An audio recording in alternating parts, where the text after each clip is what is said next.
Attorney, kasal ako sa AFAM, pero gusto ko na magpa-annul.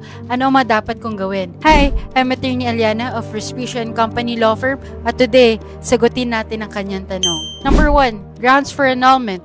Unang-una, kailangan mo ng valid grounds para sa annulment. Ayon sa Family Code, ang mga grounds ay maaaring psychological incapacity, fraud, force or intimidation o kakulangan ng parental consent kung ikaw ay 18 to 21 years old nung kinasal. Mga dokumento na kailangan, marriage certificate, proof na kasal kayo, and usually kinukuha to sa PSA. Proof of grounds, kung psychological incapacity, kailangan ng psychological evaluation report. Birth certificates para ma-establish ang identity ng mga partido. And again, kinukuha to sa PSA. Witness affidavits, mga testimonya ng taong makakapagpatunay ng mga grounds na gagamitin mo. And finally, filing the petition.